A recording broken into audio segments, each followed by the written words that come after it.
এবং আমার কাপ নিয়ে বরিশালে লঞ্চ দিয়ে চলে যাব ফরচুন মানি ব্র্যান্ড।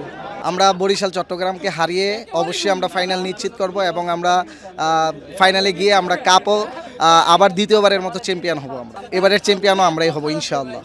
বরিশাল সবসময় রংপুরকে চাই ফাইনালে, কিন্তু রংপুর ইতিমধ্যে হ্যাঁ আমরাও চাচ্ছিলাম যে রংপুরের খেলাটা আমাদের সাথে হোক, কিন্তু দুর্ভাগ্যবশত রংপুরের খেলাটা আমাদের সাথে হয় নাই। কিন্তু ইতিমধ্যে খবর পাইছি যে রংপুর অলরেডি খুলনায় বিজয় হয়েছে, রংপুর হাইরা গেছে। সো আমরাও চাচ্ছিলাম যে রংপুর হারুক। নেক্সট জাকজমট হোক, আমার কথা হলো জাকজমট হোক, আমরা জিতবো ইনশাল্লাহ আশা করি। বাকিটা আল্লাহ পাক ইয়া করবে আর কি। জি সেকেন্ড ম্যাচ জগন্নাথ হবে ইনশাল্লাহ, আমরা বরিশাল জিতবো। সেকেন্ড ম্যাচটা আশা করি হাই স্কোরিং একটা ম্যাচ হবে, এনজয় করব, দুর্দান্ত একটা কামব্যাক করে বরিশালকে হারিয়ে আবারও আমরা ফাইনালে উঠে যাব, এটা আশা করি ইনশাল্লাহ। ফাইনালে কাকে যাচ্ছেন প্রতিপক্ষ হিসেবে? ফাইনালে প্রতিপক্ষ হিসাবে আসলে রংপুর বরিশালকে চাচ্ছি, রংপুর তো বাদেই বরিশালকে চাচ্ছি।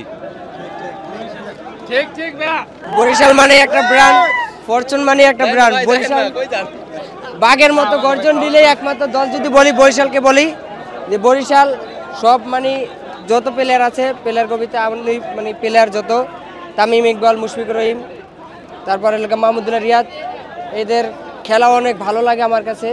এবং বরিশাল এই আজকে জিতে চিটাগাঙ্গের বিপক্ষে জিততাম, আমরা জয়লাভ করে ফাইনালে যাব এবং আমার কাপ নিয়ে বরিশালে লঞ্চ দিয়ে চলে যাব নিয়ে। এবং আজকের খেলা যদি চট্টগ্রাম 200 রান করে, 200 রান আমরা চেঞ্জ করে আমরা এলাকা দেখা যাবো, যে এলাকা আমরা এলাকা এই কামনা করে আমি ফরচুন বরিশাল জিতে যেত। ফরচুন মানি ব্র্যান্ড, এটা তো দেখতে পারলেন যে এলাকা লঞ্চ ডুবে যাবে কিনা দেখতে পাইলেন। বরিশাল 12 ম্যাচে 9 ম্যাচ উইন হয়েছে এবং আমরা এলাকা পয়েন্ট টেবিলে শীর্ষ। আমরা মানে বরিশাল মানে ব্র্যান্ড যাকে বলে তাই এলাকা দেখাই দিল ফরচুন বরিশাল। এবং আমাদের টিম যে এলাকা ম্যানেজার এলাকা মিজানুর রহমান, তাকে আমি অসংখ্য ধন্যবাদ দিই যে এলাকা আমাদেরকে এত সুন্দর একটা দল উপকার দেওয়ার জন্য।